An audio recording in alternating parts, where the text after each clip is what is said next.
মদ্যপান,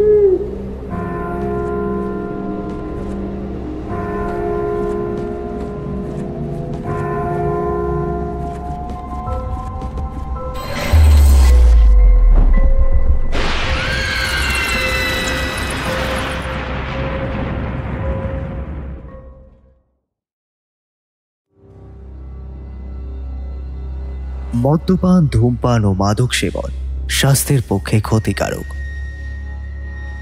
হঠাৎ সন্ধ্যেতে আমরা বিভিন্ন ধরনের গল্প প্রচার করে থাকি, অলৌকিক, গোয়েন্দা, তন্ত্রমন্ত্র ইত্যাদি। অলৌকিক গল্পের আবহে আমরা দেখেছি সেখানে তন্ত্রমন্ত্র, ঝাড়ফুঁক, কালা জাদু ইত্যাদির ব্যবহার হয়ে থাকে।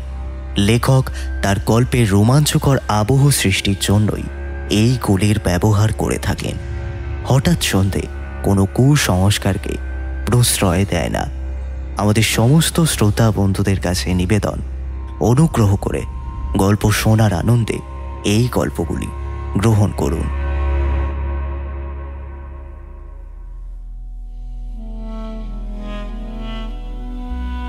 তারানাথ তান্ত্রিক লোকমুখে জনপ্রিয় এই নামের সৃষ্টি হয় 1940 সালে বিভূতিভূষণ বন্দ্যোপাধ্যায়ের হাত ধরে। তবে তিনি এই চরিত্রটি সমন্বিত দুটি ছোট গল্প লিখেছিলেন এবং এই গল্প দুটির মাধ্যমে তারানাথের তান্ত্রিক জীবনের সূচনা হয়। বিভূতিভূষণের মৃত্যুর পরে তার পুত্র তারাদাস বন্দ্যোপাধ্যায় স্মৃতির গহীন থেকে তুলে আনেন তারানাথকে। তার লিখনে রূপ পায় বাংলার সংস্কৃতির শিকড়ে থেকে যাওয়া এক অজানা ভুবন। তারানাথ চরিত্রটি বিপুল জনপ্রিয়তা পেতে শুরু করে। এই চরিত্রকে নিয়ে লেখা সমস্ত গল্পগুলি অলৌকিক, অস্বাভাবিক, রহস্য এবং জাদু বাস্তবতার উপর ভিত্তি করেই হয়ে থাকে। হঠাৎ সন্ধ্যেতে পূর্বেও আপনারা তারানাথ তান্ত্রিকের গল্প শুনেছেন। আজ আপনাদের ভালোবাসায় আবার ফিরেছে তারানাথ। আজ আপনি শুনবেন বিভূতিভূষণ বন্দ্যোপাধ্যায় ও তারাদাস বন্দ্যোপাধ্যায়ের অমর সৃষ্টি তারানাথ চরিত্রকে ঘিরে তারানাথ তান্ত্রিক ফ্যান ফিকশন, তারানাথ তান্ত্রিক ও মধ্যরাতের মায়াবিনী। আজকের গল্প পাঠে গল্পের সূত্রধর আমি সৌরভ, গল্পটির কলমে সুরজিৎ ঘোষ, প্রধান চরিত্রে তারানাথ।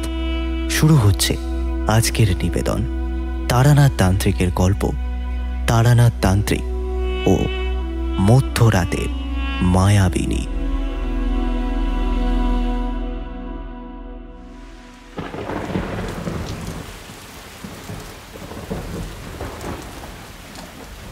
আর অযথা বিলম্ব করে লাভ কি?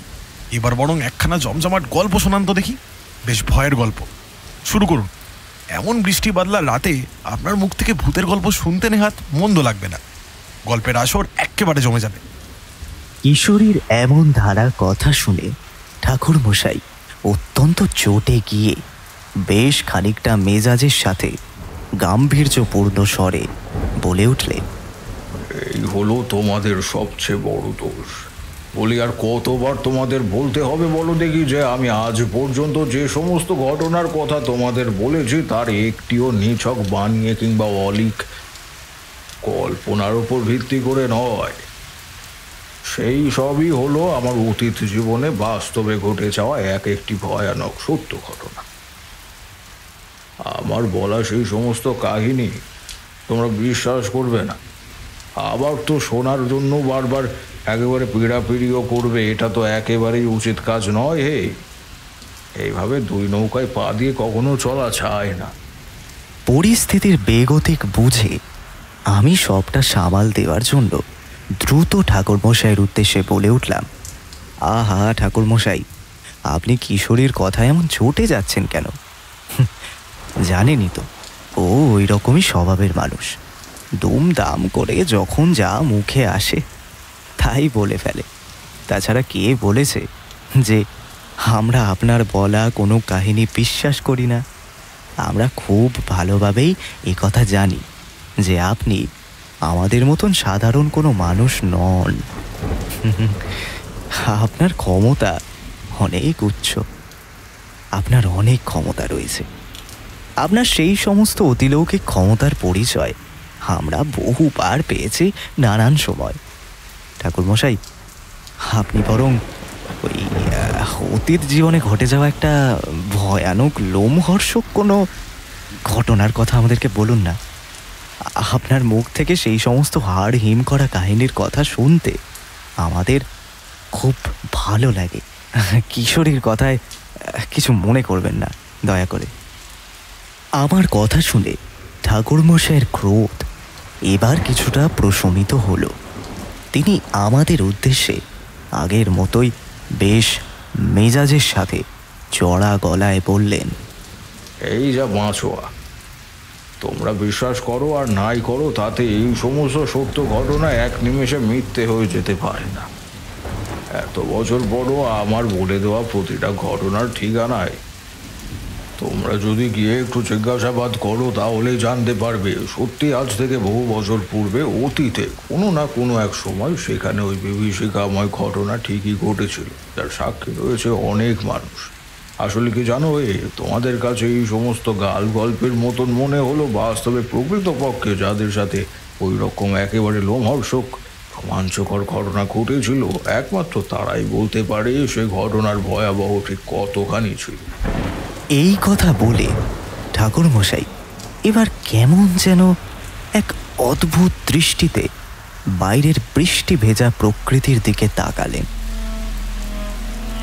ঠাকুরমশাইয়ের এইরকম চোখের দৃষ্টি আমি কিংবা কিশোরী আমরা দুজনেই খুব ভালোভাবে জানি। আমরা পরিষ্কার বুঝতে পারলাম তিনি তার অতীতের স্মৃতি রোমন্থন করে তুলে আনার চেষ্টা করছেন কোনো এক ঘটনাকে। মনে মনে খুব ভালোভাবে গোটা বিষয়টা একবার ঝোঁকে নিয়ে তিনি হয়তো আর কিছুটা সময়ের মধ্যেই বলতে আরম্ভ করবেন তার কাহিনী। আমি এবং কিশোরী গল্প শোনার অধীর আগ্রহে বড় উতলা হয়ে উঠলাম। বাইরে এক নাগাড়ে ঝমঝম করে বৃষ্টি হয়েই চলেছে। প্রকৃতির মধ্যে বিরাজ করছে ঘুটঘুটে নিশ্চিদ্র কালো অন্ধকার। সেই অন্ধকারের মাত্রা আজ এতটাই বেশি যে মাত্র কয়েক হাত তফাতে থাকা কোনো বস্তু যেন দৃষ্টিগোচর হয় না একেবারেই।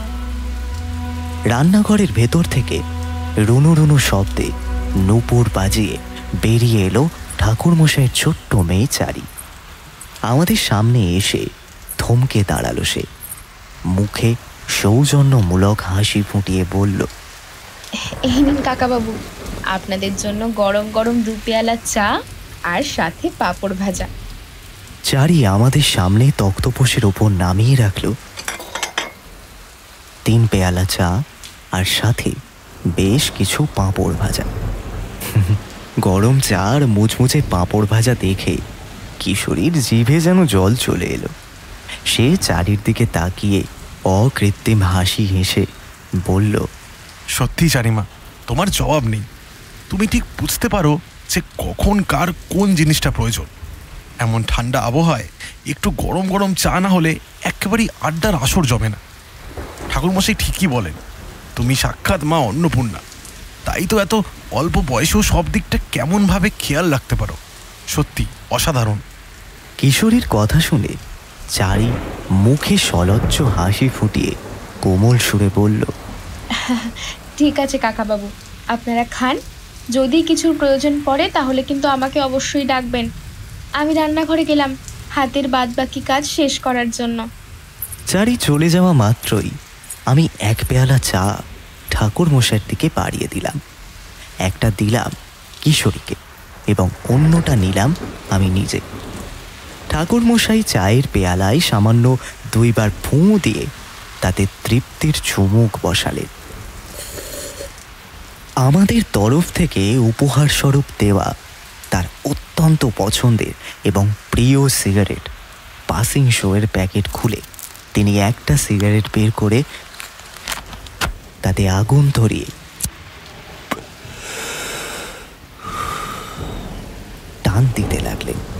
আর মাঝে মধ্যে সিগারেটের মুখে জমতে থাকা ছাই তিনি ঝেড়ে ফেলছিলেন আঙুলের সামান্য চাপে। ঠাকুরমশাই এবার বলতে আরম্ভ করলেন আজকের কাহিনী। আমার তখন বয়স বড়ই অল্প হয়, তবে আমি আমার পরমেশ্বর কাল ভৈরব এবং মধুসুন্দরী দেবীর দেখা পেয়ে গিয়েছি। এরকম এক পর্যায়ে হাঁটতে হাঁটতে সেবার এসে উপস্থিত হলাম ভবানীপুর নামের এক গ্রামে। কিন্তু সে গ্রামের বুকে প্রথম পা রাখার সাথে সাথে আমার মনে হলো সমগ্র দেহ জুড়ে বুঝে এক মারাত্মক তড়িৎ প্রবাহিত হলো। তৎক্ষণাৎ আমি পা পিছিয়ে নিতে বাধ্য হলাম। আমি বুঝতে পারলাম যে ভবানীপুর নামের এই গ্রামের মধ্যে সাংঘাতিক অশুভ কোনো কিছুর আগমন ঘটেছে, তা না হলে আমি কখনোই এরকমভাবে বাধাপ্রাপ্ত হতাম না। দুই নয়ন মোদিত অবস্থায় বিড় করে শক্তিশালী মন্ত্র দ্বারা গাত্রবন্ধন করে সেই গ্রামে প্রবেশ করলাম। আমার মনের মধ্যে খুব সূক্ষ্মভাবে ছড়িয়ে পড়ল এক অদ্ভুত অনুভূতি। আমি তোমাদের ভাষায় বলে বোঝাতে তা পারবো না। হৃদয়ের মধ্যে তীব্রভাবে বেজে উঠল এক বিপদ ঘণ্টা। তোমরা তো জানোই যে আমি যে কোনো বিপদের আগাম পূর্বাভাস পাই।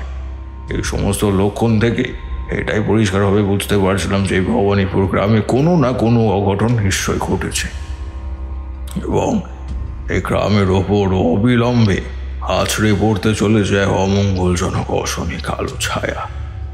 গ্রামের প্রধান সড়ক পথ ধরে বেশ অনেকটা রাস্তা এগিয়ে আসার পরও আমি কোনো মানুষের দেখা পেলাম না। ওটা পরিবেশ জুড়ে কেমন যেন একটা থমথমে ভাব বিরাজ করছে। ঈশ্বর, আমাদের কি হবে? কোন পাপের শাস্তি তুমি এভাবে দিচ্ছ ঠাকুর?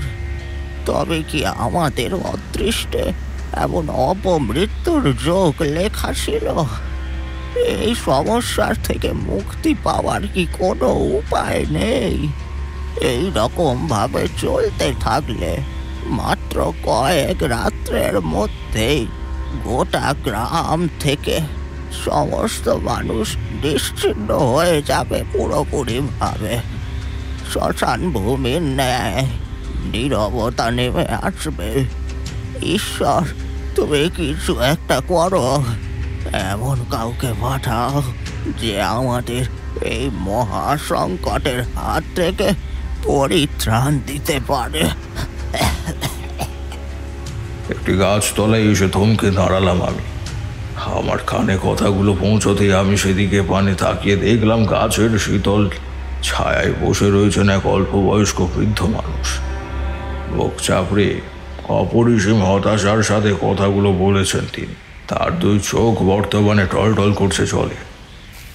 আমি দৃঢ় পদক্ষেপে সেই গাছের নিকটে এগিয়ে গেলাম।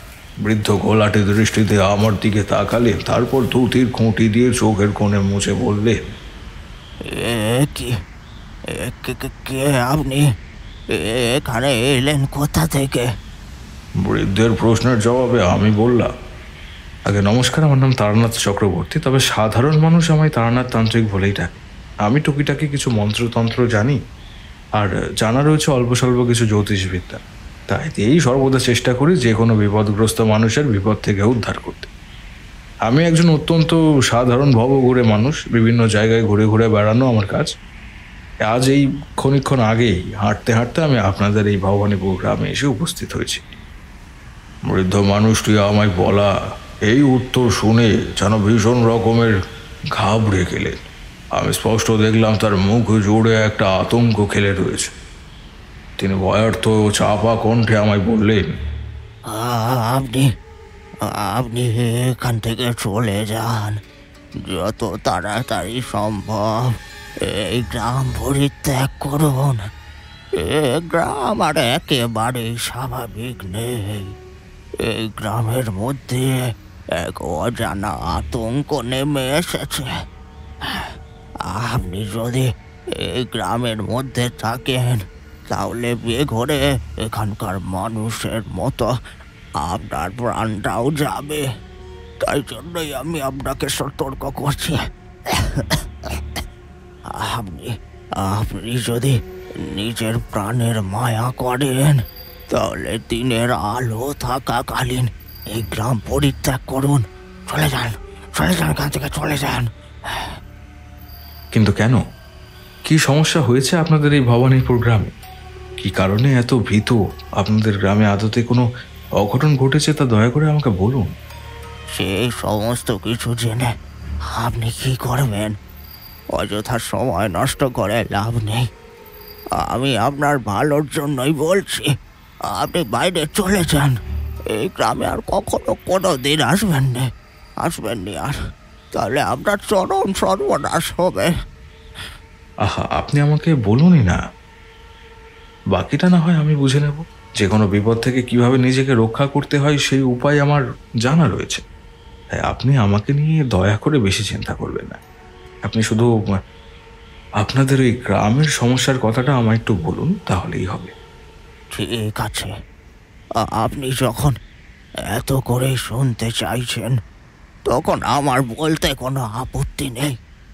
কিন্তু পরে যদি আপনি কোনো বিপদের মুখোমুখি হন তাহলে কিন্তু কখনোই আমাকে দায়ী করতে পারবেন না। আমি আমি আপনাকে বারবার পই করে বলেছিলুম এই গ্রাম থেকে চলে যাওয়ার জন্য, কিন্তু আপনি তা শোনেননি। আমাদের এই ভবানীপুর গ্রামে আজ থেকে ঠিক 3 দিন পূর্বে মধ্যরাতে এক অশরীরী নারীর আগমন ঘটে। আমরা জানি না যে নারী আসলে কে, কোথা থেকে সে এসেছে, তবে এটুকু বলতে পারি যে তার অভিসন্ধি মোটেও ভালো ছিল না।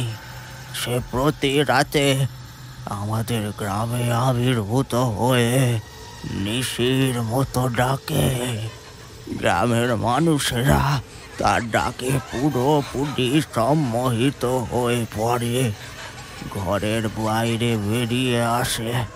আর যে বা যারা রাতের অন্ধকার থাকাকালীন কক্ষের বাইরে বের হয় তাদের ওপর হিংস্র বাঘিনীর ন্যায় ঝাঁপিয়ে পড়ে ওই মায়াবিনী অশরীরীর আত্মা।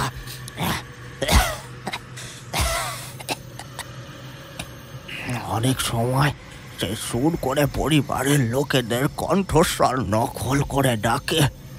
রাতে ঘুমের ঘরে খুব স্বাভাবিকভাবেই মানুষ অবচেতন মনে সবটা বুঝে উঠতে না পেরে বাইরে বের হয় আর মুখোমুখি হয় সেই সাংঘাতিক অদ্ভুত শক্তির। হ্যাঁ, আমাদের গ্রামের মোট 21 জন মানুষ মারা গিয়েছে এই 3 রাত্রের মধ্যেই। মায়াবিনীর হাত থেকে বাঁচতে গ্রামের কিছু কিছু মানুষ ভবানীপুর ছেড়ে চলে গিয়েছে অন্যত্র। আর যে সকল মানুষেরা কোনো না কোনো কারণে এক প্রকার বাধ্য হয়ে থেকে গিয়েছে তারা প্রতি রাতে সম্পূর্ণ বিনিদ্র অবস্থায় জেগে কাটাচ্ছে। ঘরের যাবতীয় দরজা জানলা ভেতর থেকে আঁটো ভাবে বন্ধ করে রীতিমতো কানে তুলো গুজে তারা থাকছে, যাতে কোনোভাবেই ওই মায়াবিনীর ডাক কান অব্দি গিয়ে না পৌঁছায়। বুঝলেন কিনা? এই হচ্ছে ব্যাপার। কি বলছেন? এ যে বেশ ভয়ানক ব্যাপার। ভয়ানক বলে ভয়ানক, আমাদের জীবন বর্তমানে সম্পূর্ণ দুর্বিষহ হয়ে উঠেছে। আমরা কেউই জানি না যে আর মাত্র কতক্ষণ আমাদের আয়ু রয়েছে। প্রতিটা রাত আমাদের কাছে এখন আতঙ্ক ছাড়া আর অন্য কিছুই নয়। সন্ধ্যের অন্ধকার ঘনানোর আগেই আমরা যে যার গৃহের মধ্যে প্রবেশ করছি এবং নিজেদের সম্পূর্ণ গৃহবন্দী করে রাখছি। হ্যাঁ। আপনার নামটা কি জানতে পারি? আমার নাম প্রশান্ত মাঝি। আমি এই ভবানীপুর গ্রামের উত্তর সীমান্তের বাসিন্দা। ওই দিকে। হ্যাঁ, আপনাকে কি বলবো, গতকাল রাতে আমার একমাত্র নাতিটা ওই মায়াবিনীর মায়া স্বরে সম্পূর্ণ সম্মোহিত হয়ে আর একটু হলেই ঘরের বাইরে বের হতে যাচ্ছিল। ভাগ্যিস সঠিক সময় আমার বৌমা বিষয়টা লক্ষ্য করে, তাই জন্যই ছেলেটাকে আটকে নেয়। একবার যদি সে ঘরের দরজা খুলে বাইরে বের হতো, তাহলে আমার কিছুতেই আমরা কেউই তাকে বাঁচাতে পারতাম নি। ঈশ্বরের অসীম করুণা। জয় মা, জয় মা। তাই আমার নাতিটা কাল প্রাণে বেঁচেছে, কিন্তু কতক্ষণ যে এইভাবে আমরা আমাদের পরিবারের সদস্যদের বাঁচাবো বুঝতে পারছি না। তাই তো কাতরভাবে ভগবানের কাছে মাথা ঠুকছি, প্রার্থনা করছি যাতে তিনি আমাদের এই প্রাণঘাতী অধিভৌতিক সংকটের হাত থেকে নিস্তার দেন। মা গো, ও মা, তুমি একটু চেয়ে দেখো মা। প্রশান্তবাবু, আপনার কাছে আমার একটি বিশেষ অনুরোধ রয়েছে। আপনি দয়া করে আমাকে আপনি আজ্ঞে করবেন না, কারণ আমি আপনার থেকে বয়সে অনেকটাই ছোট। আচ্ছা, আপনাদের গ্রামের কেউই কি বুঝতে পারছেন না যে এই অপশক্তি সম্পন্ন মায়াবিনী আসলে কি, কোথা থেকে এলো সে? না বাবা তারানাথ, আমরা সত্যি বুঝতে পারছি না যে এই অপশক্তি কে। তুমি বিশ্বাস করো বাবা, এই রমণীকে আমরা এর পূর্বে এই স্থানে অথবা আশেপাশের তল্লাটে আগে কখনো কোনো দিন দেখিনি। আমার মনে হচ্ছে সে বাইরে কোথাও থেকে এসেছে এবং আমাদের গ্রামের নিরীহ মানুষদের ওপর ছলনা করে প্রাণ কেড়ে নেওয়ার খেলায় মেতে উঠেছে। হ্যাঁ, এরকমটা হতেই পারে। আমি এর আগেও এমন বহু ঘটনার মুখোমুখি হয়েছি যেখানে কোনো অতৃপ্ত প্রেতাত্মা আপনা হতেই নির্দিষ্ট সেই স্থানে আবির্ভূত হয়ে থাকে। মানুষের সুস্থ স্বাভাবিক জীবনযাপন ধ্বংস করেছে, এরকমটা মাঝে মধ্যেই ঘটে থাকে। তবে আপনি কোনো চিন্তা করবেন না, আমি যখন একবার আপনাদের গ্রামে এসে উপস্থিত হয়েছি তখন আমি আপ্রাণ চেষ্টা করব এই অশুভ অশরীরী মায়াবিনীর হাত থেকে আপনাদের সকলের পরিত্রাণ দিতে। আমার এই কথা শুনে এতক্ষণে বৃদ্ধ মুখে একটু উজ্জ্বলতার হাসি ফুটল। তার ঠোঁটের কোণে উঁকি মারল মৃদু হাসি রেখা। তিনি আমায় উদ্দেশ্য করে বুক ভরা আশা নিয়ে উদ্বিগ্ন স্বরে বললেন, তুমি তুমি তুমি পারবে বাবা? সত্যি তুমি আমাদের এই ঘোর সংকটের হাত থেকে মুক্তি দিতে পারবে বাবা? বলো না, ঈশ্বর পারবে বাবা, তুমি পারবে? আমি আমার মতন আপ্রাণ চেষ্টা করবো প্রশান্তবাবু, সে কথা আপনাকে আমি দিতে পারি।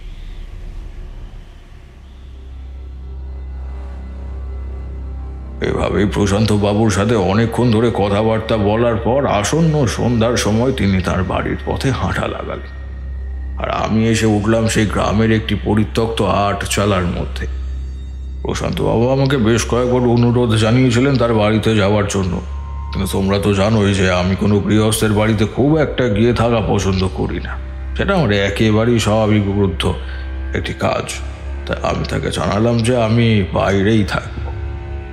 তিনি আমায় অত্যন্ত সাবধানে থাকতে বললেন এবং এক কথাও বললেন যে পরের দিন সকালে তিনি এসে আমার সাথে দেখা করে যাবেন। সময়ের স্বাভাবিক নিয়মে তারপর প্রকৃতির মধ্যে থেকে একটু একটু করে কমে যেতে লাগলো সূর্যের আলো। চারিদিক জুড়ে সূক্ষ্মভাবে নেমে এলো ধূসর কালো অন্ধকার। সারাদিন এমনিতেই খুব একটা মানুষজন পথে ঘাটে বাইরে বের হয়নি, বিশেষ দরকার ছাড়া।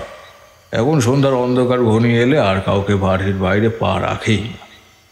কোথা থেকে কোনো আওয়াজ ভেসে এলো না। মূলত এমন আসন্ন সন্ধ্যার সময় বিভিন্ন পাখালির দল চিৎকার করতে করতে বাসার উদ্দেশ্যে ফিরে যায়।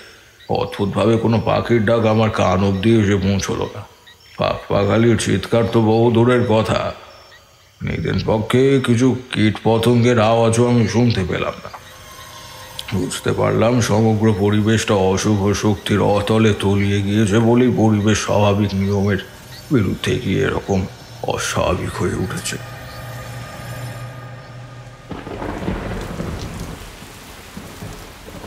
ঠাকুর মশাই এবার একটু থামলেন।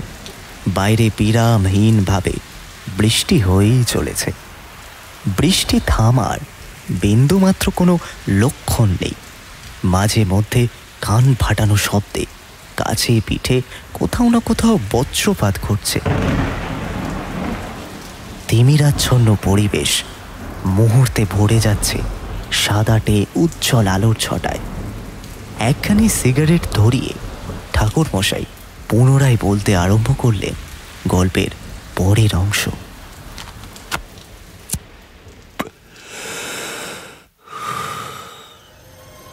রাত্রি গভীর হলে আমি পরমেশ্বরের উদ্দেশ্যে প্রণাম জানিয়ে খুব ভালোভাবে গাত্রবন্ধন করে বের হলাম গ্রামের পথে।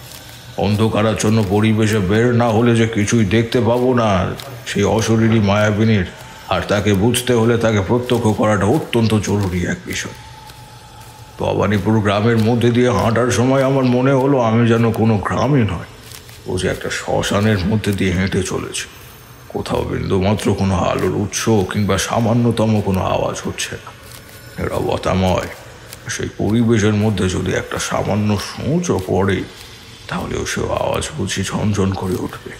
এতক্ষণ ধরে যে সেরকমভাবে সম্পূর্ণ এলাকা আমি হেঁটেছিলাম তা বলতে পারবো না, তবে আচমকায় বাতাসের মধ্যে এক তীব্র বিশ্রী কটু গন্ধ এসে আমার নাকে ঠেকছিল। হৃদয়ের মধ্যে পুনরায় বেশ জোরালোভাবে বেজে উঠল সেই বিপদের ঘণ্টাটা। আমি সমস্ত কিছু থেকে উপলব্ধি করতে পারলাম যে এই অশুভ শক্তির একেবারে সন্নিকটে আমি এসে উপস্থিত হয়েছি। দীর্ঘক্ষণ অন্ধকারে থাকার কারণে আমার চোখ পুরোপুরি সয়ে গিয়েছিল আঁধারে, আর তাতেই আমি স্পষ্ট দেখলাম এক ভয়ানক রক্ত জল করা দৃশ্য। যে দৃশ্য সহ্য করার ক্ষমতা সাধারণ মানুষের নেই। আমি জোর গলায় শতভাগ নিশ্চয়তার সাথে সেই কথা বলতে পারি যে সেই রাতে যদি আমার জায়গায় অন্য কোনো মানুষ থাকতো ওই স্থানে উপস্থিত, তাহলে সে তখনই একেবারে হৃদযন্ত্র বিফল করে মৃত্যুর মুখে ঢলে পড়ত। ঠাকুরমশাইয়ের কথা থামতে না থামতেই কিশোরী জিজ্ঞাসা করল, কি এমন দেখলেন ঠাকুরমশাই আপনি, যার কারণে ওই রকম শোচনীয় অবস্থা হলো? আমি দেখলাম অন্ধকারের মধ্যে দাঁড়িয়ে রয়েছে এক অশরীরী রমণী। তার মাথার লম্বা লম্বা কেশ রাশি আসন্ত দামাল বাতাসের সাথে এলো পাথাড়িভাবে উড়ছে, যেন সেগুলো তার চুল নয় বুঝে এক একটি বিষাক্ত কেউটে সাপের বাচ্চা, যারা নিজেদের তীক্ষ্ণ বিষে ভরা দাঁত বের করে ছোবল দেওয়ার উদ্দেশ্যে ঝাঁপিয়ে বেড়াচ্ছে। সেই অশরীরী রমণীর দুই চোখের কালো অক্ষিকোটরের মধ্যে দপদপ করছে একেবারে জ্বলছে নরকের ন্যায় কনকনে আগুন। তার দুই চোখের মধ্যে যেন মণি বলে কিছু নেই, কোনো কালে আদৌ কিছু ছিল না। লম্বা টিকালো নাক, তবে সবচেয়ে বেশি আশ্চর্যজনক এবং ভীতপ্রদ হলো সেই ঠোঁট জোড়া। ঠোঁটের দুই অংশ কানের দুই পাশের লতি অবধি এসে ঠেকেছে। মুখ গহ্বরে অভ্যন্তর থেকে বেরিয়ে এসেছে মাংসাশী হায়নার মতন বড় বড় ধারালো সাদা দাঁত। চাঁদের ঝলমলে উজ্জ্বল আলো সেই দাঁতে পড়ে যেন আরও একেবারে অনৈসর্গিক এক রকমের সাদা করে তুলেছে। পরনে তার একখানি ধূসর সাদা শাড়ি, শাড়ির আঁচল ফরফর শব্দে উড়ছে বাতাসের সাথে। শরীরের বিভিন্ন অংশে রক্তের ছিটের দাগ। রমণের দুই হাত অস্বাভাবিক রকমের লম্বা, প্রায় হাঁটু অবধি নেমে আসা। সে হাতের অগ্রভাগে 5টি নয় বরং 4টি করে আঙুল একেবারে উপস্থিত, আর সেই 4টি আঙুলের অগ্রভাগে রয়েছে ধারালো তরোয়ালের মতন লম্বা কালো পাঁকানো নখ। সেই নখ দেখলে মানুষের বুকের রক্ত একেবারে জল হয়ে যেতে বাধ্য। সে নখের দ্বারা যে কোনো মানুষের প্রাণ দেওয়া সম্ভব। অশরীরী রমণী তথা মায়াবিনী আমাকে দেখতে পায়নি, কিন্তু আমি দূরে দাঁড়িয়ে তাকে স্পষ্ট দেখছিলাম, তার প্রতিটি কার্যকলাপ নিখুঁতভাবে পর্যবেক্ষণ করছিলাম। সে অশরীরী তথা মায়াবিনী এবার খলখল করে অট্টহাসি হেসে উঠল।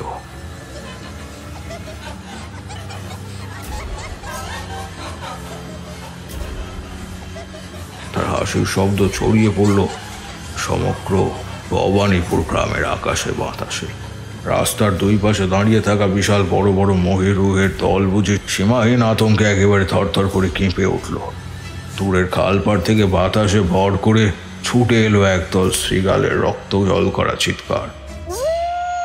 চোখের পালকের মধ্যে মায়াবিনী অন্ধকারাচ্ছন্ন পরিবেশের মধ্যে মিলিয়ে গেল, একেবারে কর্পূরের মতন উধাও হয়ে গেল।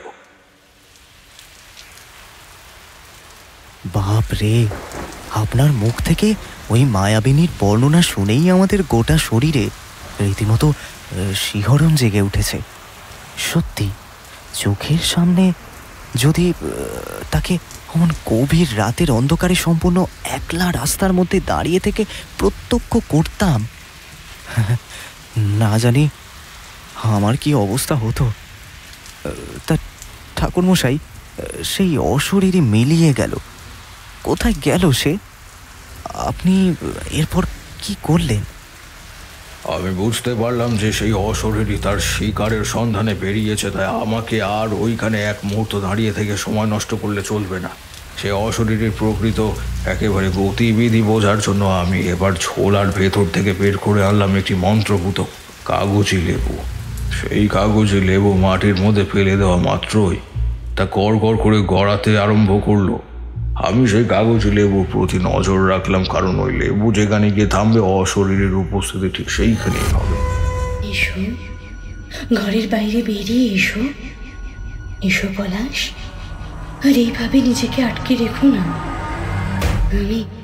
আমি ডাকছি তোমায়। আমি তোমার স্ত্রী, ময়ূন্তী। তুমি আমার ডাকে সাড়া দেবে না? আজকের এই গহন রাত শুধুই তোমার আর আমার। আজ আমরা দুজনেই মিলেমিশে একাকার হয়ে যাই। এসো। লেবু সেইখানে থামলো, সেইখানে এসে দাঁড়াতেই আমি দেখলাম যে সে মায়াবিনী সুর করে তার সম্মোহনী বিদ্যায় ডাকতে আরম্ভ করেছে, এবং তার ঠিক নিকটবর্তী সম্মুখ ভাগে থাকা একটি ঘরের দরজা খুলে বাইরে বেরিয়ে আসছে পলাশ নামের এক যুবক। যুবকের চোখের দিকে নজর যেতেই আমার বুকের ভিতরটা ছ্যাঁক করে উঠল। আমি দেখলাম সেই যুবকের দুই চোখ অশরীরী মায়াবিনীর মতন সম্পূর্ণ ঘোলাটে ও রক্তের মতন গাঢ় টকটকে লাল, যা দেখে বুঝতে পারলাম যে পুরোপুরিভাবে সম্মোহিত হয়ে পড়েছে সে। পলাশ নামের ওই যুবকটির স্ত্রীর কণ্ঠ নকল করে মায়াবিনী ক্রমাগত ডেকে চলেছে, এবং সে অধীর আগ্রহে অপেক্ষা করছে ওই যুবক তার নিকটে আসার জন্য। একবার পলাশ যদি তার হাতের নাগালে এসে উপস্থিত হয় তাহলে সে আর বাঁচতে পারবে না কিছুতেই। ঘরের দরজা খুলে পলাশ এক পা করে সেই ঘোর লাগা অবস্থাতে এগিয়ে এলো অশরীরের দিকে। মায়াবিনী মহা আনন্দে হুঙ্কার ছেড়ে পুনরায় অট্ট হাসি হেসে উঠল। হাসি থামিয়ে সে আবার কর্কশ সুরে বলল, এসো, এসো পলাশ, আরো এগিয়ে এসো। এই তো এখানে দাঁড়িয়ে রয়েছি আমি। তুমি আমার কাছে আসবে না? হাত বাড়াও পলাশ। আমাকে স্পর্শ করার চেষ্টা করো। আমি এখানে দাঁড়িয়ে রয়েছি। মায়াবিনীর কথা শুনে সেই যুবক এবার দুই হাত বাড়িয়ে দিল, আর খানিকটা এগুলেই সে মায়াবিনীর ছলনার শিকার হবে। আমি আর দাঁড়িয়ে না থেকে ছোলার ভেতর থেকে বের করে আনলাম এক শুকনো জবা ফুল।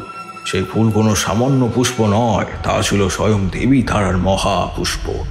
সেই পূজার ফুল হাতে নিয়ে আমি দৌড় দিলাম আর ঝাঁপিয়ে পড়লাম মায়াবিনীর ওপর।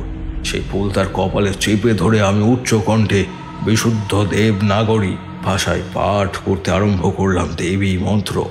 সেই মায়াবিনী যেই সুরেলা কণ্ঠে এতক্ষণ ধরে মূর্ছনা জাগিয়ে সম্মোহনী শক্তিতে ডাকছিল, সে এবার চিৎকার করলো, প্রাণপণ চিৎকার করে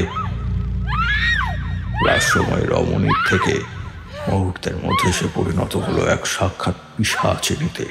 সে পিশাচিনীর জন্ম হয় পাতাল অন্ধকার গর্ভে। বহু প্রচেষ্টার পর অনেকটা সময় বাদে সে অনুক্রমে আমার হাত থেকে নিজেকে ছাড়িয়ে মিলিয়ে গেল। ততক্ষণে পলাশ নামের ওই যুবক জ্ঞান হারিয়ে লুটিয়ে পড়েছে মাটিতে। আমি নিকটবর্তী এক পুকুরের জল এনে তার চোখে মুখে ছিটিয়ে দিতেই ধীরে ধীরে জ্ঞান ফিরে এলো তার। আপনি কে? আমি এই রাতের বেলা বাইরে বের হয়েছি কেন? আপনি কে? আপনি? তুমি আস্তে আস্তে উঠে বসো পলাশ, কিছুটা শান্ত হও। আমি তোমার সকল প্রশ্নের উত্তর দেব। আমার নাম তারানাথ চক্রবর্তী। আমি তোমাদের গ্রামে এসেছি আজকেই। তোমাদের গ্রামে এসে আমি সমস্ত ঘটনার কথা শুনেছি। আমি জানতাম আজ রাতেও এক মায়াবিনী কাউকে তার নিজের শিকারে পরিণত করবেই। সে তোমার স্ত্রী কণ্ঠ নকল করে তোমাকে সম্পূর্ণরূপে সম্মোহন করেছিল। তুমি তো সম্মোহনে সম্মোহিত হয়ে ঘরের বাইরে বেরিয়ে আসো। আমি যদি সঠিক সময়ে উপস্থিত না হতাম তাহলে আজ রাতে তোমার মৃত্যু একেবারে অবধারিত হয়ে পড়তো। আপনাকে যে কি বলে ধন্যবাদ জানাবো চক্রবর্তী মশাই, সে ভাষা সত্যি আমি খুঁজে পাচ্ছি না। আজ কেবলমাত্র আপনার কারণে আমি প্রাণে রক্ষা পেলাম। এখনো পর্যন্ত সেই মায়াবিনীর সম্মোহনে সম্মোহিত হয়ে যে বা যারা রাতের অন্ধকারে ঘরের বাইরে বের হয়েছে তারা তারা কেউই আর জীবিত নেই। আমার ক্ষেত্রে এই ঘটনা সম্পূর্ণ ব্যতিক্রম ঘটল। তা কেবলমাত্র আপনার জন্যই হয়েছে। আমি আমি আপনার কাছে সম্পূর্ণরূপে কৃতজ্ঞ এবং ঋণী। অসংখ্য ধন্যবাদ। আমার কাছে কৃতজ্ঞ থাকার কোনো প্রয়োজন নেই পলাশ। যদি ধন্যবাদ জানাতে হয় তাহলে তুমি বরং ঈশ্বরকে জানাও, কারণ তিনি মঙ্গলময়, তিনিই তোমায় রক্ষা করেছেন। আমি কেবল এক্ষেত্রে নিমিত্ত মাত্র। পলাশ, তুমি এবার ঘরের ভেতর প্রবেশ করো, আর বাইরে এভাবে থাকাটা একেবারেই উচিত হবে না। হ্যাঁ, আপনি একেবারে সঠিক বলেছেন, কিন্তু আপনি এই গভীর রাতে কোথায় যাচ্ছেন বা কোথায় যাবেন? আমাকে নিয়ে চিন্তা করো না পলাশ, আমার কিচ্ছুটি হবে না। তুমি ঘরের ভেতরে ঢোকো। আমি আজ রাতে সম্পূর্ণ বেনিদ্র অবস্থায় তোমাদের এই ভবানীপুর গ্রাম পরিক্রমণ করব। আমাকে আজ লক্ষ্য রাখতে হবে এই গ্রামের সমস্ত মানুষদের ওপর, যাতে ওই মায়াবিনী অশরীরী আজ রাতে আর অন্য কোনো নিরীহ মানুষকে তার নিজের শিকারে পরিণত করতে না পারে, সেই ব্যাপারে। সত্যি চক্রবর্তী মশাই, আপনাকে যত দেখছি তত অবাক হচ্ছি। আপনার মতো মানুষ জীবনে বড় কম দেখেছি, যে কিনা নিজের কথা বিন্দুমাত্র না ভেবে অপরের জন্য এইরকম ভাবে প্রাণের বাজি রাখতে পারে। আপনার চরণে আমি শত কোটি প্রণাম জানাই। আমি বেশ বুঝতে পারছি যে আপনি কোনো সাধারণ মানুষ নন। বর্তমানে আমাদের গ্রামে যে মহা সংকটের সৃষ্টি হয়েছে, তার থেকে যদি কেউ আমাদের পরিত্রাণ দিতে পারে তাহলে সেটা একমাত্র আপনিই পারবেন। আপনি ছাড়া আর অন্য কেউ নয়। কি বলছো বাবা তারানাথ? এই যে সত্যি একেবারে অবিশ্বাস্যকর ঘটনা। গতকাল রাতে তুমি সরাসরি মুখোমুখি হয়েছিলে সেই মায়াবিনীর। গোটা রাত্রিব্যাপী পাহারা দিয়ে সেই মায়াবিনীর করাল গ্রাস থেকে তুমি রক্ষা করেছ আমাদের সকল গ্রামের মানুষদের। সত্যি তোমার মুখ থেকে এই সমস্ত কথাগুলো শুনে বুকের মধ্যে যে কি ভীষণ রকমের একটা শান্তি খুঁজে পাচ্ছি, একটা স্বস্তি খুঁজে পাচ্ছি, তা আমি তোমাকে বলে বোঝাতে পারবো না। এখন বুঝতে পারছি কাল রাতে আমাদের গ্রামে ওই সাংঘাতিক অশুভ শক্তি কোনো মানুষের প্রাণ কেড়ে নিতে পারিনি, তা কেবলমাত্র তোমার জন্যেই সম্ভব হয়েছে। তুমি নিজের জীবন বাজি রেখে আমাদের জীবন রক্ষা করেছ। সত্যি তোমার মতো মানুষ এই যুগে বড় বিরল। তবে তোমার মতো গুটি কয়েক কিছু নিঃস্বার্থ ভালো মনের মানুষ রয়েছে বলেই আমাদের এই পৃথিবীটা এখনো পর্যন্ত এত সুন্দর, এত স্বাস্থ্যকর এবং বসবাসের উপযোগী হয়ে রয়েছে। তা না হলে কবেই সব কিছু রসাতলে তলিয়ে যেত। ঈশ্বর তোমার মঙ্গল করুক বাবা, ঈশ্বর তোমার মঙ্গল করুক।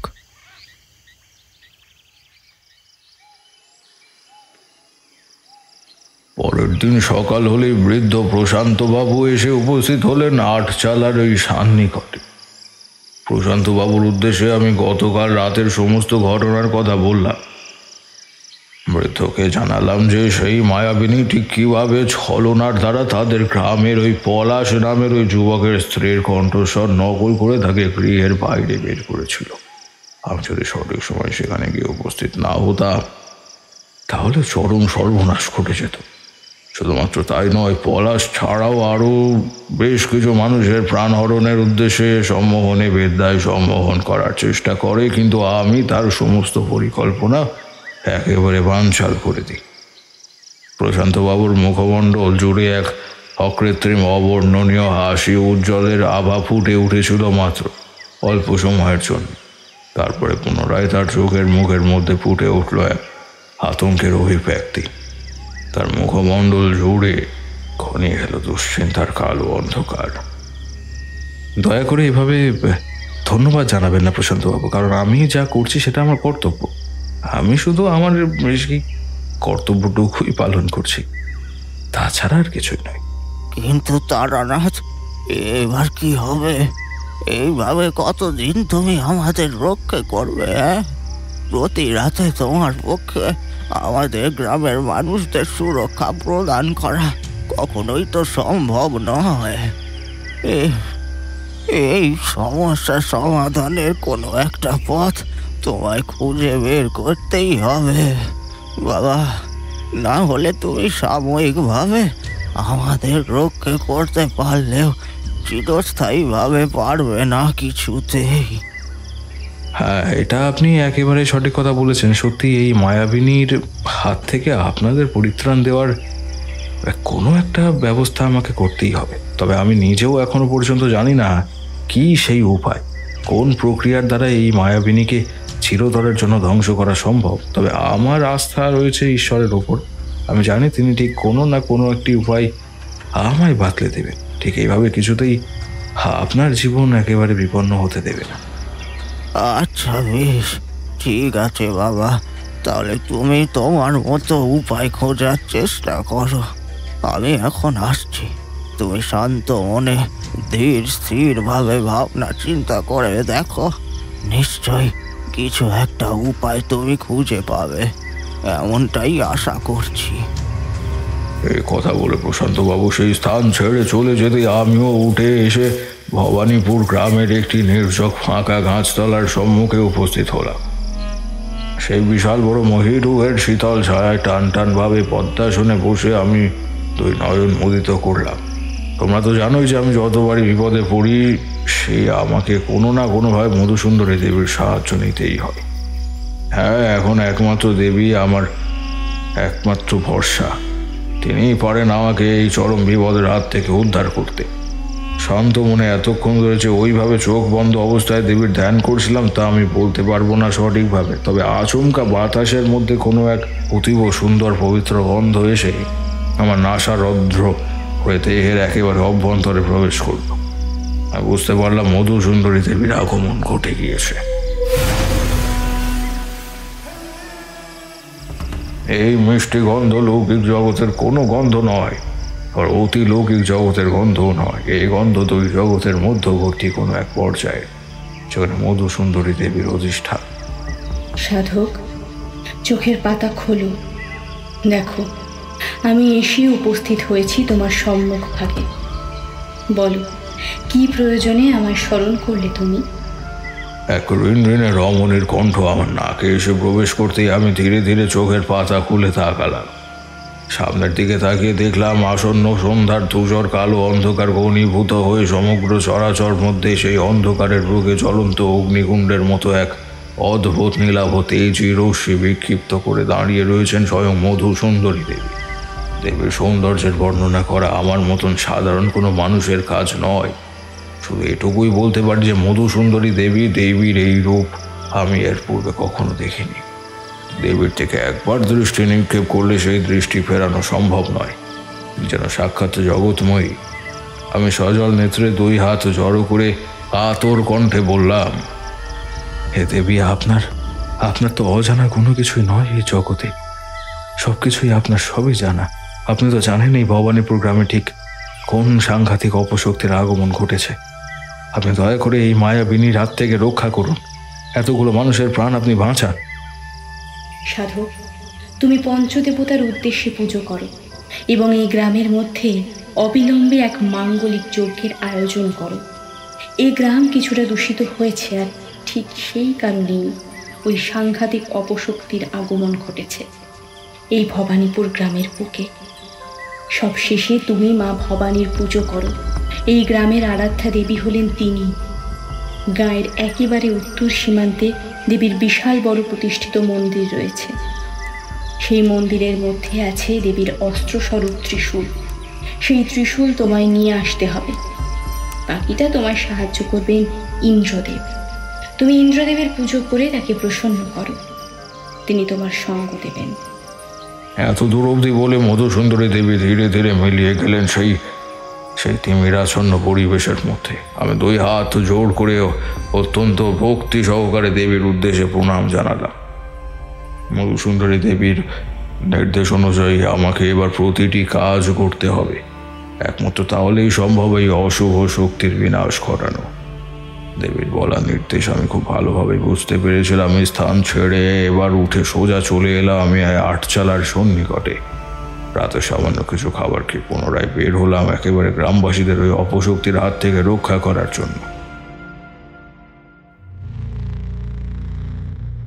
পরের দিন সূর্যোদয়ের আলো ফুটলেই বৃদ্ধ প্রশান্তবাবু এবং আরও গ্রামের অন্যান্য মানুষদের সমস্ত ঘটনার কথা জানালাম।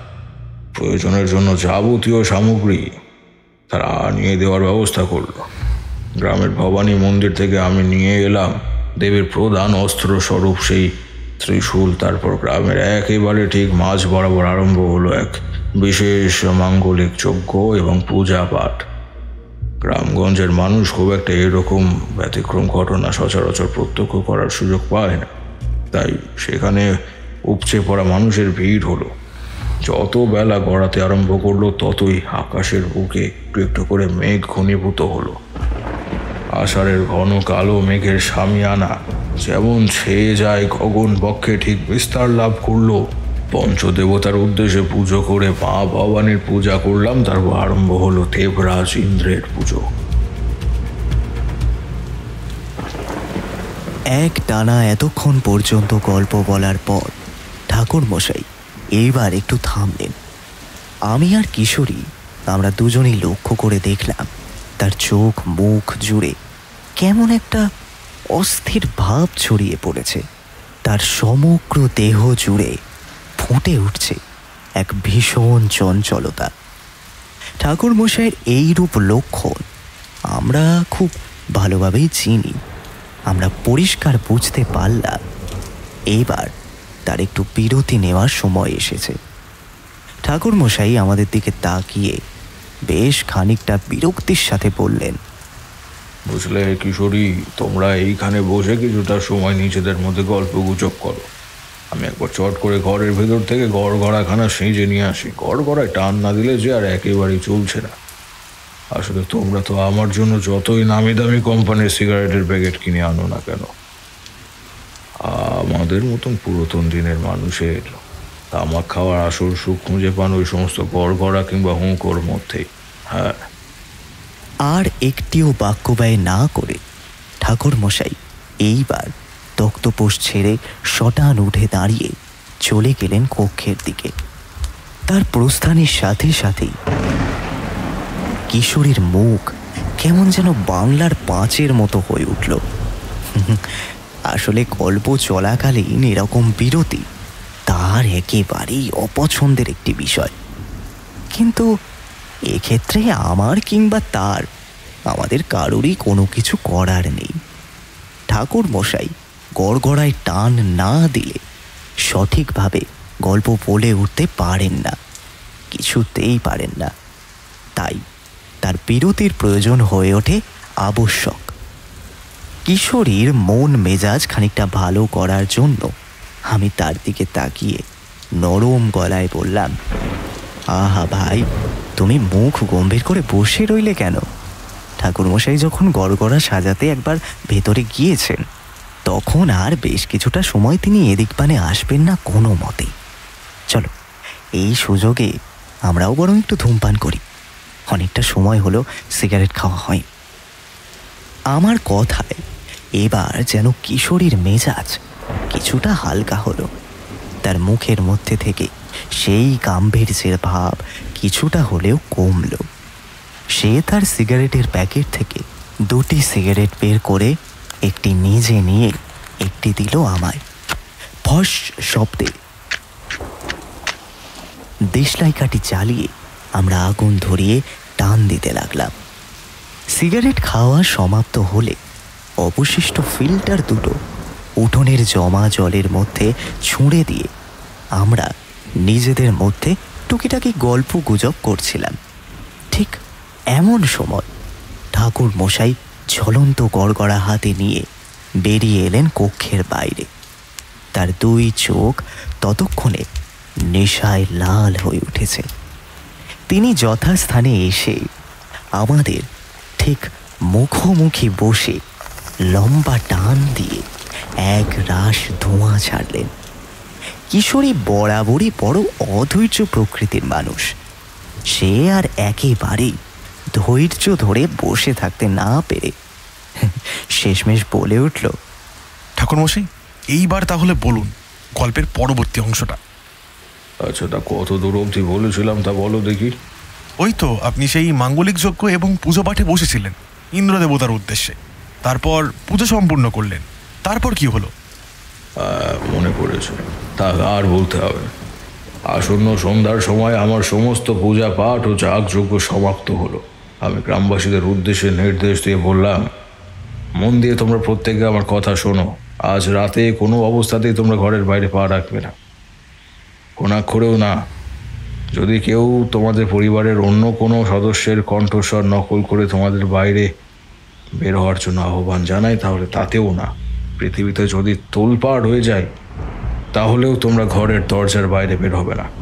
আজ রাতে সম্পূর্ণ নিদ্রাহীন অবস্থায় যে যার ঘরের ভেতর ঈশ্বরের সিংহাসনের সামনে বসে 2 হাত জড়ো করে প্রার্থনা করবে, যাতে আমি ওই সাংঘাতিক অপশক্তির ধ্বংস করে তোমাদের এই সমস্যা থেকে উদ্ধার করতে পারি।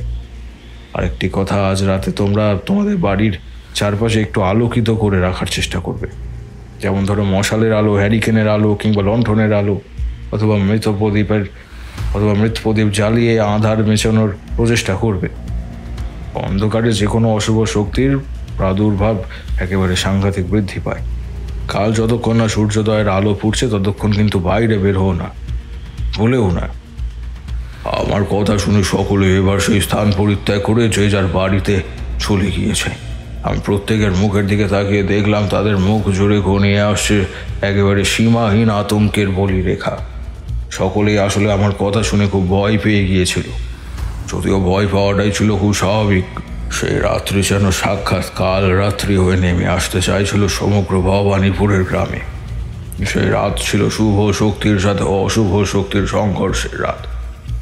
আমি ত্রিশূল হাতে নিয়ে উঠে দাঁড়ালাম। পুনরায় ফিরে এলাম সেই 8 চালার উদ্দেশ্যে। সন্ধ্যার অন্ধকারের মাত্রা সেদিন এতটাই বেশি হলো যে আমার মনে হলো কেউ যেন আস্ত একটা দোয়াত কালো কালিশ মহাশূন্য থেকে ঢেলে দিয়েছে নিচের ধরাতলের পানি। নিশ্চিদ্র কুচকুচে কালো অন্ধকারে ভরে গেল বিশ্ব চরাচর। কোত্থেকে একদল দাঁড় কাক সমবেত সুরে কা কা করে চিৎকার করে উঠল। রাস্তার 2 ধারে যত বিড়াল কুকুর ছিল তারা যেন মরা কান্না কাঁদতে আরম্ভ করলো কোনো এক অশনি সংকেতে। খালপাড়ের অপর প্রান্তে বাদা বনের জোপ থেকে ভেসে এলো শ্রীগালের রক্ত জল করা হুঙ্কার ধ্বনি। প্রথমে একটু গোলাকার ত্রিভুজ অঙ্কন করে সেই ত্রিভুজের বাইরে একটি চতুর্ভুজ আঁকলাম। ত্রিভুজের মাঝে রাখলাম একখানি লাল সুতোয় বাঁধা শ্বেত আকন্দের ডাল। বিড় করে মন্ত্রপাঠ করতে আরম্ভ করলাম আমি। ইতিমধ্যে বাইরের বৃষ্টির পরিমাণ বেশ কিছুটা কমে এসেছে, তবে ঝোড়ো বাতাস বইছে বেশ জোরালোভাবে, তীব্র দাপটের সাথে। আমি এবং কিশোরী আরও কিছুটা গা ঘেঁষাঘেঁষি করে বসলাম। ঠাকুর মশাই পুনরায় বলতে আরম্ভ করলেন গল্পের পরের অংশ।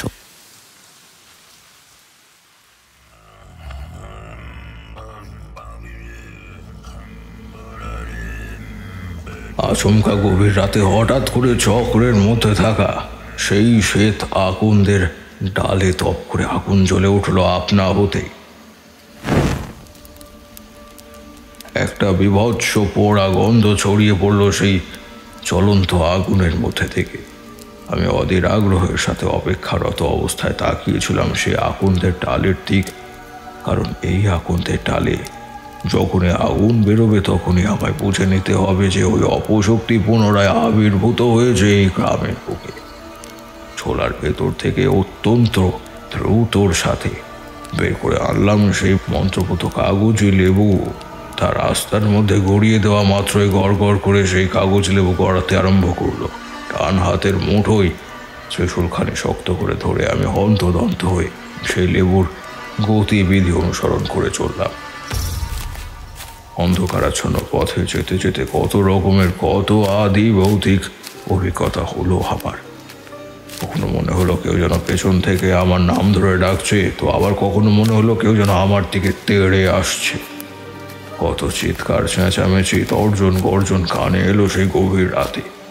এমন নির্জন পথ ধরে আমার জায়গায় যদি অন্য কোনো মানুষ হেঁটে যেত তাহলে সে মৃত্যুর মুখে ঢলে পড়ত। নেহাত আমি তারানাথ তান্ত্রিক, অতীতে জীবন ভরে একের পর এক নানা বিভীষিকার মুখোমুখি হয়েছি আমি, তাই আমি কোনো রকমে সবটা সহ্য করে নিলাম। তারপর সেইভাবে বেশ কিছুটা পথ হেঁটে আসার পর আমার কানে এলো একটি বিকট অট্টহাসির শব্দ।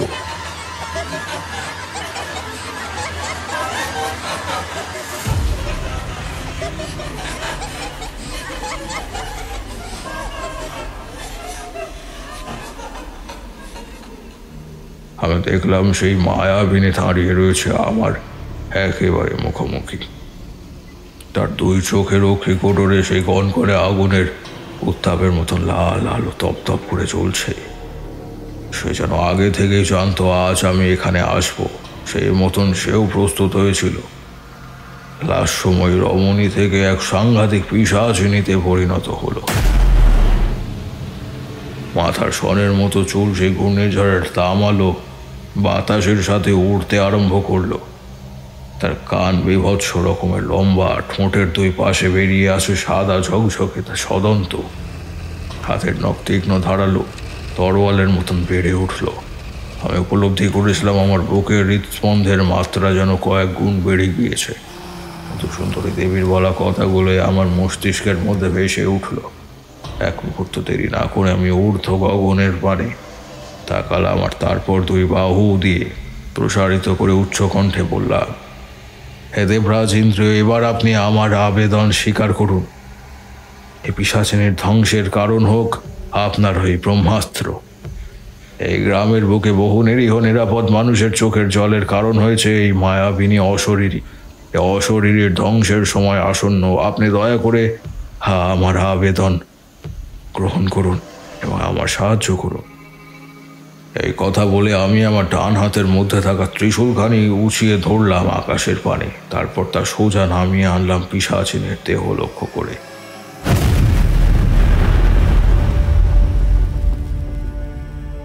আর সাথে সাথে সমগ্র জমাট বাঁধা অন্ধকারাচ্ছন্ন পরিবেশের বুক চিরে ঊর্ধ্ব গগন থেকে নেমে এলো এক জোড়া ধাঁধানো তীব্র উজ্জ্বল আলোর রেখা। সাদাটে উজ্জ্বল আলোর ঝলকানিতে পরিপূর্ণ হলো সমগ্র চারপাশ। কান ফাটানো শব্দে বজ্রপাত ঘটল।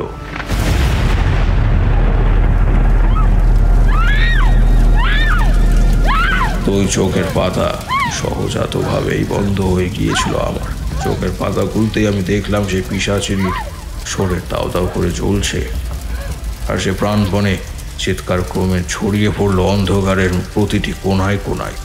সে গ্রামের আকাশ বাতাস পাতাল যেন ধর করে কাঁপতে আরম্ভ করলো। রাস্তার দুই ধারে দাঁড়িয়ে থাকা বিশাল বড় বড় মহিরুহের দল অপরিসীম আতঙ্কে নিজেদের ডালপালা নিজেদের মধ্যেই বুঝি গুটিয়ে ফেলে দিল। ভয়ে ভয়ে যেন কুঁকড়ে গেল সমস্ত প্রকৃতি। ধীরে ধীরে জ্বলতে জ্বলতে চোখের সামনে বশীভূত ছাইয়ে পরিণত হলো সেই মায়াবিনী।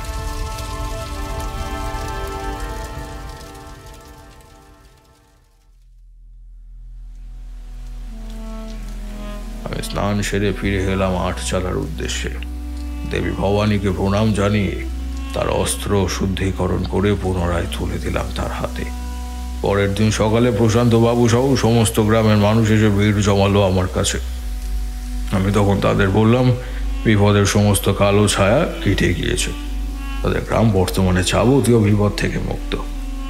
আমার কথা শুনে প্রশান্ত বাবু বললেন, তোমাকে যে কি বলে ধন্যবাদ জানাবো বাবা তারানাথ, সে কথা সত্যি আমি ভেবে পাচ্ছি না। যদিও ধন্যবাদ দিয়ে একেবারেই ছোট করতে চাই না, কারণ তুমি আমাদের জন্য আমাদের কথা ভেবে যা করলে তা সত্যি অনস্বীকার্য। ভাষায় বলে তার প্রকাশ ঘটানো যায় না। ছি ছি প্রশান্ত বাবু, আপনি দয়া করে এরকম বলবেন না।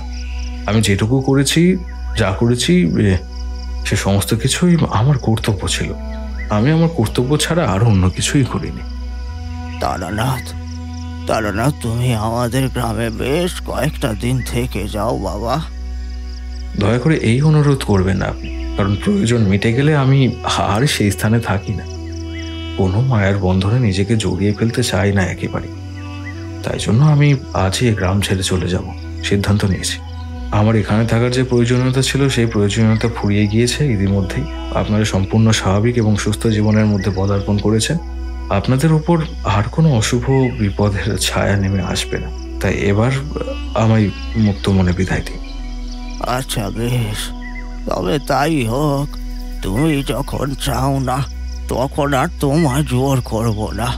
তবে তারানাথ, আমরা যদি ভবিষ্যতে আবার কোনো দিন কখনো কোনো বিপদের মুখোমুখি হই, তখন তুমি আবার আসবে তো বাবা? বিপদের কথা আগে থেকে ভাবতে নেই প্রশান্ত বাবু, তাই বিপদের চিন্তা করবেন না। এই পৃথিবীটা তো গোল, আবার নিশ্চয়ই ভবিষ্যতে কোনো না কোনো সময় আমাদের ঠিকই দেখা হবে। এরপর আমি ভবানীপুর গ্রাম ছেড়ে চলে এসেছি। তা কি এ কিশোরী, কেমন লাগলো তোমাদের আজকের কাহিনী? দুর্দান্ত লেগেছে ঠাকুরমশাই, দুর্দান্ত। এই আর নতুন কি? চলো হে ভায়া কিশোরী, আজকের মতো গল্প যখন শেষ, এবার তাহলে উঠি। হ্যাঁ ভাই চলো। ঠাকুরমশাই, আজ তাহলে উঠি, আবার পরে অন্য কোনো একদিন আসবো না হয়, কেমন?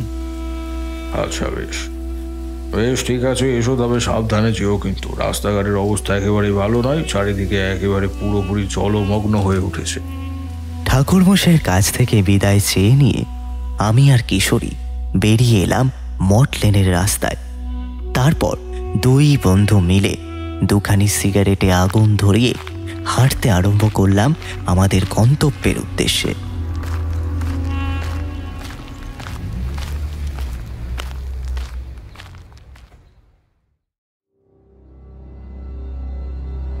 হঠাৎ সন্ধ্যেতে আজ আপনি শুনছিলেন তারানাথ তান্ত্রিকের ফ্যান ফিকশন তারানাথ তান্ত্রিক ও মধ্যরাতের মায়াবিনী।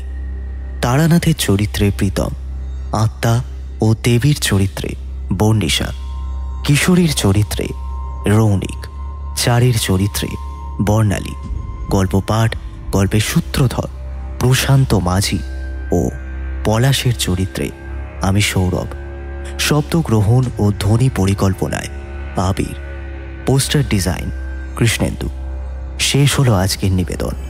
সঙ্গে থাকুন, আবারও এক রোমাঞ্চকর গল্প নিয়ে ফিরছে হঠাৎ সন্ধে।